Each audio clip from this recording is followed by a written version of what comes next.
Hello from the brutal capitalist dictatorship of Kuala Lumpur. I hope you're having an amazing day, because if you're having an amazing day, I'm having an amazing day. And if I'm having an amazing day, you too should be having an amazing day. Alright, Chinese New Year is coming up, guys, and do you know what that means for unmarried people like me, right? I get a little bit less poor this new year. Simply put, right?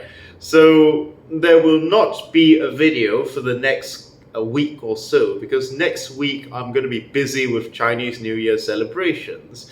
And yes, although I've mentioned that I'm a Peranakan, a straight Chinese, with some Malay blood, I'm still Chinese, so I still celebrate Chinese New Year, and I still benefit from Chinese New Year, because people who are not married get red packets, also known as hongbaos.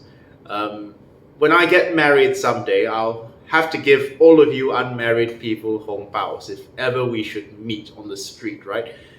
But anyway, this is going to be my last video for the next week or so. I'll try and do one more video. I'll do my next video as soon as possible, okay? So without further ado, let's begin.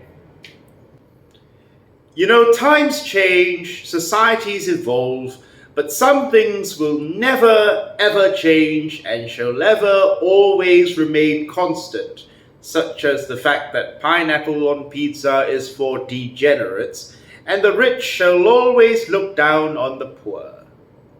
This is not a phenomenon that arose as a result of capitalism, but it's rather a phenomenon that's a constant state of human existence, the rich always looking down on the poor. From the time of Socrates, when rich Greeks referred to common poor people as plebs, all the way to the time of the Victorian era, when, you literally had upstairs, downstairs, the rich, wealthy aristocrats would be sleeping upstairs, and the poor would be sleeping in the basement, right? Which was pretty symbolic of the social positions of masters and servants. Rich people have always maintained a certain contempt for poor people, whether they want to admit it or not, right? This contempt could be subtle. It could be passive aggressive, like, for example, the American President Donald Trump saying, "I love the poorly educated," because basically what he's trying to imply is that rich people, or rather educated white-collar people, can see through his political rhetoric. Or this contempt can it can manifest itself in more explicit ways.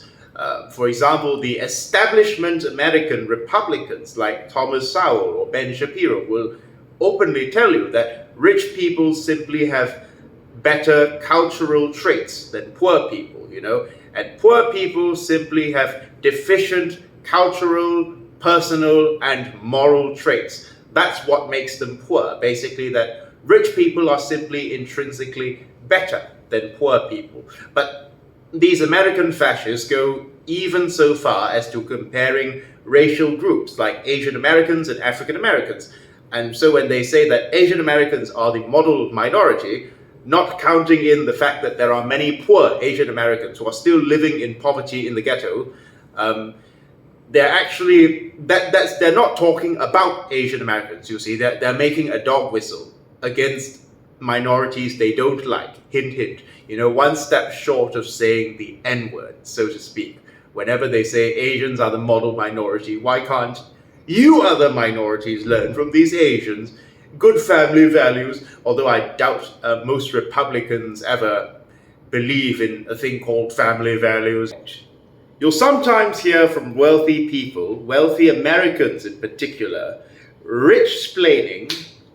It's kind of like mansplaining, but rather when you change the word man to rich.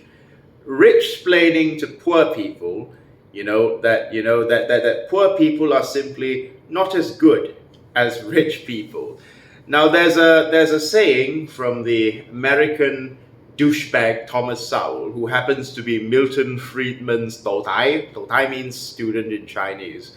Uh, you know, the apple doesn't fall too far from the poison tree, right? But Sowell said that I'm so old that I can still remember a time when success was a source of inspiration and not a cause for resentment.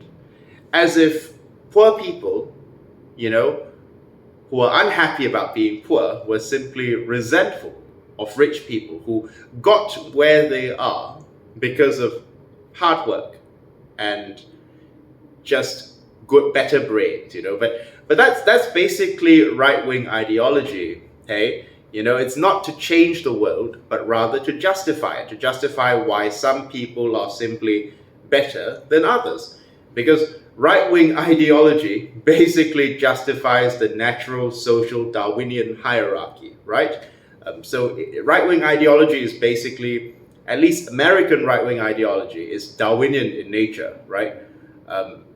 So anyway, the fact of the matter is that when you say that, oh, you know, poor broke people envy rich people for their wealth, it's the same side, or rather two sides of the coin.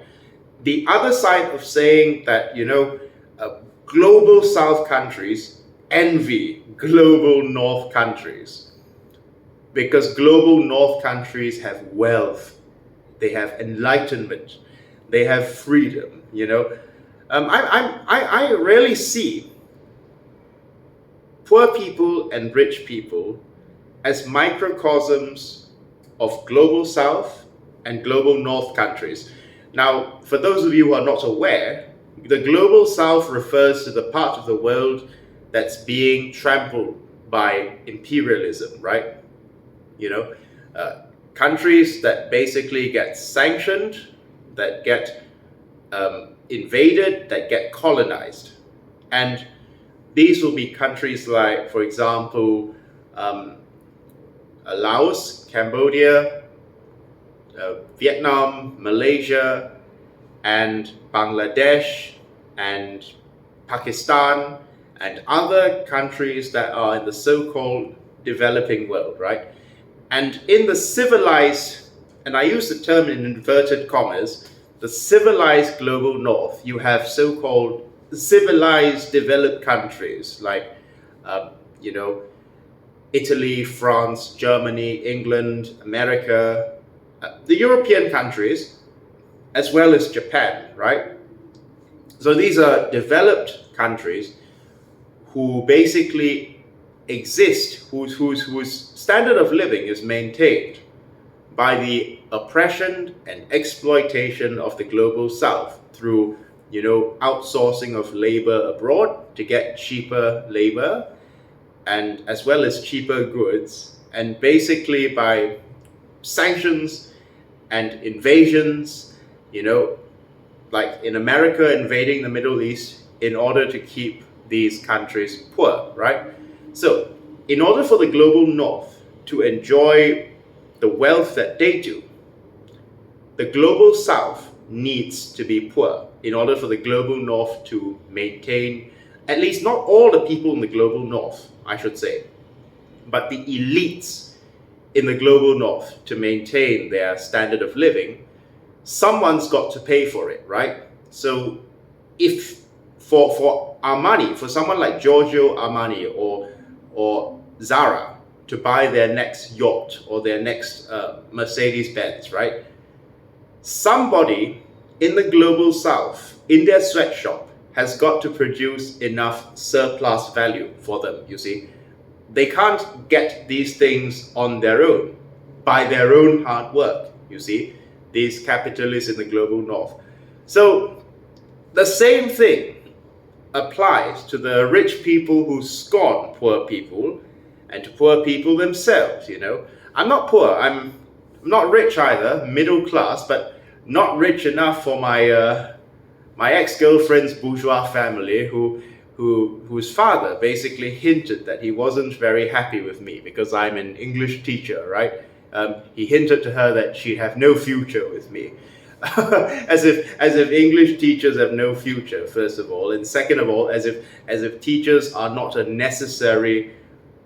Teachers don't serve a necessary role in society. I mean, it's funny, just to digress a bit, that parents should basically disrespect the profession of teaching. They tell their children not to date a teacher or not to become a teacher, but at the same time, they tell their children, oh, behave properly in class, respect your teacher, while they themselves lack respect for teachers. So that's another topic for another day, but back to the point. As a famous American scholar whose name escapes me once put it, there are no poor countries. There are only overexploited countries, right? Even Malaysia, my country of Malaysia, is not poor. It is rich. It is abundant in natural resources.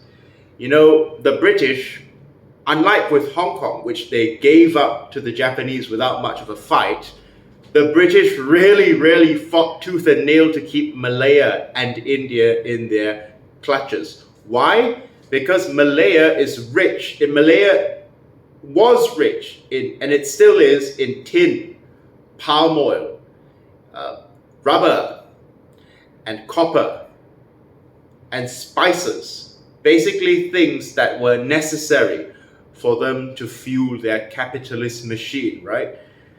So, colonizers do not colonize poor countries. Colonizers do not come to shitholes in order to become rich.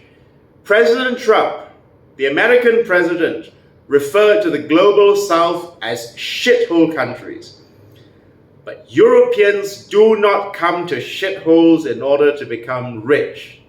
They create shitholes and make themselves rich in the process, by which I'm not referring to every single European, yeah. Karl Marx once said that wealth has produced, labor has produced wonderful things. It has produced palaces for some and hovels for others, right? Labor, or rather, poor people are not poor. Poor people are rich.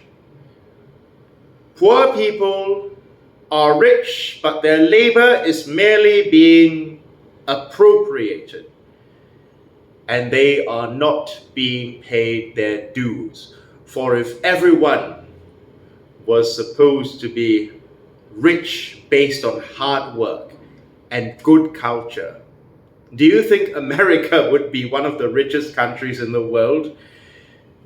Don't you think that every woman in the global south, every working woman in the global south would be almost a millionaire or possibly a millionaire if people merely got rich on hard work alone? No. The truth is that there are no poor people. There are no broke losers, as you quoted. There are merely exploited people. And the great irony is that these broke losers that you so deride are keeping you rich.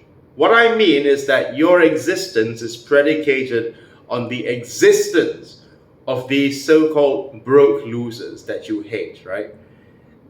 If you had no one to exploit, if you had no one's labor to appropriate, and if you paid everyone their fair share and you had to do your fair share of work in order to receive a fair share of rewards, most rich people would in fact be poor people, right? And the great irony is that although the rich has always looked down on the poor, their existence is predicated upon the poor's existence. Without poor people, there can be no rich people. Without exploitation, there can be no mass wealth. There can be no billionaires. without exploitation. And we shall see to it that you will be.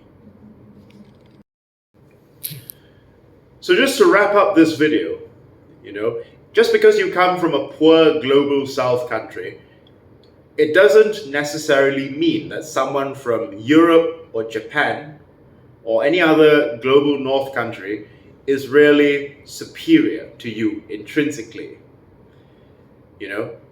Just because a robber comes into your house and robs you at gunpoint and takes your stuff, and he becomes richer and you become poorer, it does not mean that the robber is intrinsically superior to you, right? Likewise, just because someone looks down on you because you are poor and he is rich, or he has status and wealth and you have none, it is the same as the robber analogy. His position in society is predicated upon you giving up your labor to him to be appropriated, to his class, not to him specifically, right? The great irony is that, the rich have developed such a degree of hubris that rather than thanking the poor for their sacrifice and their contribution in helping them to maintain their luxurious lifestyles, they choose to bite the hand that feeds them by saying derogatory things about poor people. But fret not, for the time will come when the world will see an end to the capitalist class, for they cannot be in power forever. Every dynasty has its rise and fall, and the fall of capitalism is fast coming as the workers realize who their real enemy is. Thank you.